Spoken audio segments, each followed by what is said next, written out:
Here we go. Okay. So we're just going to talk about evaluating art. We've talked about now what is art in general, purposes and functions of art, and the visual elements. Now, putting it all together, how do we evaluate it? How do we determine if a work of art is good or not? Obviously, it's all subjective. You can't really determine whether a work of art is definitely good or definitely bad, but there are kind of stages in which you can talk about it, and with practice, it gets a lot easier. So, art criticism in general is the process of using formal analysis, description, and interpretation to evaluate or explain the quality or meaning of art. It's a lot less serious than it sounds. These are just two words. They're not even going to be on your test, but we'll go over them. Subject, obviously, is the image the viewers can readily identify in a work of art, so a figure. And then genre, a category used to classify the work, usually by content. So let's say landscape. So there are three types of theory that are typically used to talk about art. Formal theory, contextual theory, and expressive theory. So you can use a combination of all the theories or one or two, etc. Um, but these are the main three theories. Just like our whole class, everything is kind of like based just on what like our purposes are. But if you Googled them, there could be other names for them. So sometimes contextual is, I think, conceptual or something like that.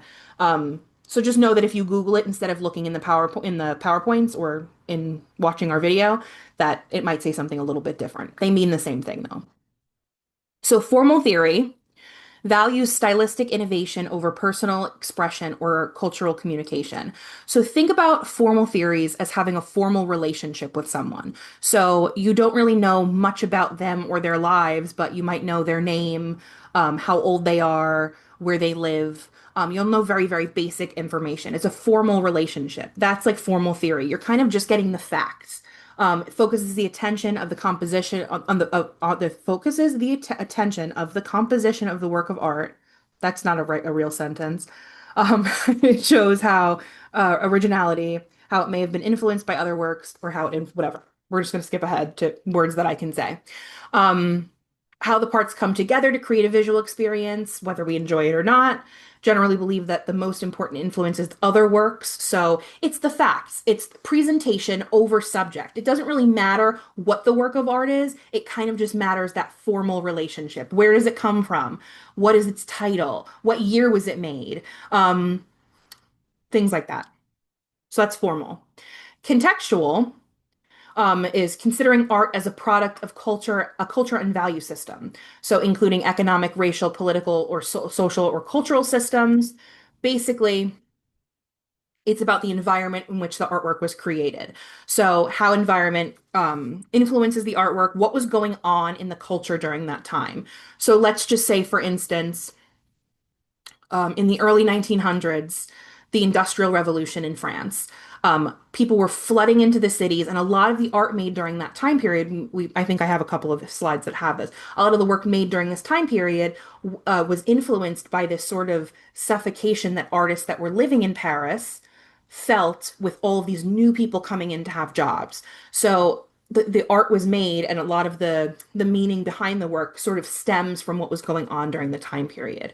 So what was going on in the culture at the time, favoring works that embody important cultural values or express resistance to them. Um, Even as recent as 2020, there were a lot of artists. I mean, there still are, but I we were seeing it much more in around then. Artists making work about the Black Lives Matter movement, George Floyd, all of these things that were happening at the time period. You might look at that artwork and say, what was happening during this time that made this artist make that work? Expressive theory pays attention to the artist's expression of a personality or worldview.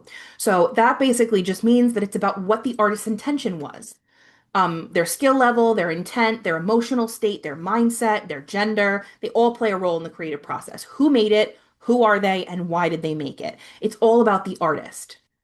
So the formalist wants to know about the dates of creation. It wants to have a formal relationship with you. The contextualist wants to know about the context, the background, what was happening during this time period. And then the expressivist wants to know about the artist. You can use a combination of all of these, or you can use one or two. It doesn't really matter, but this is typically how you would break it down. So the theories emphasize the work, the culture, and the artist, respectively. So, how to write about art. Start with a description, describe the work of art. Two, analyze it. Really like break it down, maybe get some information about it. Google the work of art, and then you evaluate it. Then you determine whether it's a good work of art or a bad work of art, obviously in your own opinion, but in the grand scheme of the art world. So to describe, find the facts. This sort of stems from formal theory, but include the name of the creator, the title, the date, the subject, the medium, the size, the texture, location. Describe it using as many facts as you can find. You can also dive into like your visual elements. Um, maybe it's a work of art that has a lot of line, a lot of color. Maybe it uses time and motion, things like that. You're describing it using as many facts as you can, kind of just by looking at it. It's a surface level relationship. Then you analyze. So look at the parts of the work and how they fit together. Assess the context. So Google the work of art, look up the work of art. How does the choice of medium affect the work? What formal elements did they use? Does it fit into a movement or time period? You get a little bit more meat to the information. Trying to think of an example. Basically, you're really diving into the work of art and figuring out like why it was made. If the work was received, uh, well, whatever. And then evaluate it. You can use one of the three types of criticism to assess the quality or historical importance. Is it innovative? Does it affect your feelings? And you don't have to answer these questions every time you do it, but these are just questions you can ask to sort of evaluate it. Um, does it express a particular time period or an artist's personality? The thing is, sometimes you can recognize that a work of art has value within the grand scheme of the art world and still absolutely hate it. I feel that way about a lot of art where I don't like it, but I understand its relevance and its importance. So it's more about evaluating it that way than saying this artwork of art is amazing, and this work of art is terrible. So step one, simple and objective. Find the facts. You really don't even want to get too much information, other than like the title, the medium, the maybe the scale, like factual. Then step two requires study and background knowledge. Step three requires practice and the act of careful seeing. So it takes a little while. We're also going to talk a little bit about censorship today, the alteration of works of art, and their removal from public view. So you probably have seen this or at least heard of Michelangelo's The Last Judgment. This is in the Sistine Chapel, and I don't remember what year it was, and I don't have it written down at the moment, but one of the popes wanted clothing to be put on the figures. So you can see like the drapery and things that were added over a lot of the nudity within this work of art. Because during that time period when I really can't remember when it was. I feel like it was the 17th century. I'll find out for us if we're really curious. But they were more conservative. They didn't want so much nudity, so much freedom in that way. This is the work of art that we were going to look at yesterday that we didn't end up talking about, Chris O'Feely's The Holy Virgin. So, this work of art, I think it was 1999 when it was first displayed in New York City. Rudy Giuliani was the mayor at the time and was severely angry that this painting was being displayed. Felt that it was sacrilegious, didn't want people to go see it, wanted to defund the museum because the work of art was up. I believe it was either in the Whitney or the Brooklyn Museum. I'm really off my game right now. But basically, his anger and his want for censorship forced people or sent people to go see this work of art. And it became so much more popular because of the censorship that they tried to push forth. So, this work of art, again, Chris O'Feely, I think I have another PowerPoint that has better images from yesterday. So we'll just do that really quickly because I have images of the scale of it that's going to help. So here's how big it is. It's a really, really, really large painting. Um, it's meant to depict the Virgin Mary. And what you might think is, oh, people didn't like it because it was abstract or because the Holy Virgin is depicted as African American, right? Or African. Um, or I don't know, something like that, something very simplistic. But the truth of the matter is, there's a lot of other contexts within this work of art that was really offensive to people. So these little flying cherubs all around are actually pornographic images that were cut out of a pornographic magazine. Um, so that in itself made people angry, right? It's collaged basically butts floating around on the painting. The other thing is that the breast and the two stone-looking things that it's sitting on are actually made of elephant dung, so elephant feces. And people were outraged that they felt like they were that this artist was defacing the Holy Virgin, was being sacrilegious, was in a very, I guess, in a similar way, they were as angered by this as they were about Piss Christ that we looked at, I think, yesterday or 2 days ago. Um, People were really upset about it, and perhaps it was rightfully so, but because that idea of censorship sort of came up, because the stink was made so large, no pun intended, um, it became such a popular work of art, whereas it may not have ever really done anything. We might not be talking about it today if if especially Rudy Giuliani, didn't make such a stink about it.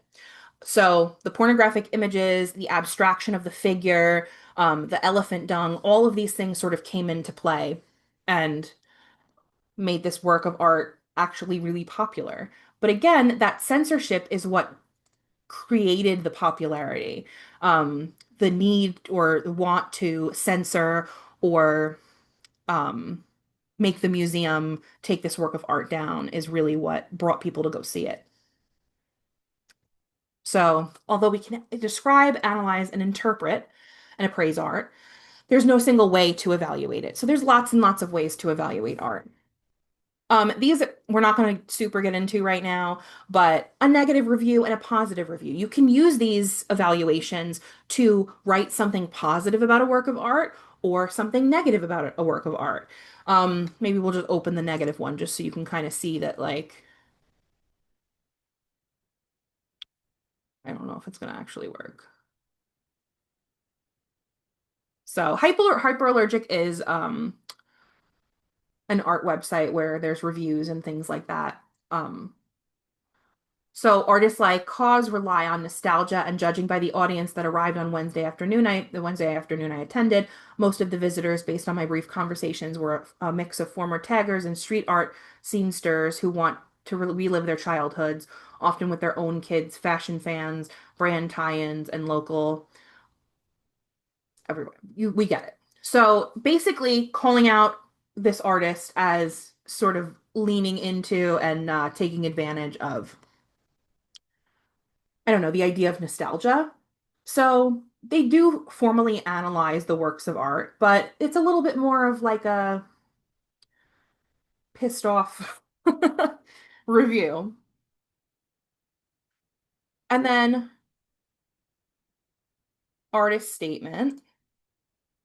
Artist statements are written descriptions from the artist's perspective about their work to help the viewer understand. We're not going to get super into it right now, but basically artists have the opportunity to write descriptions about works of art as well.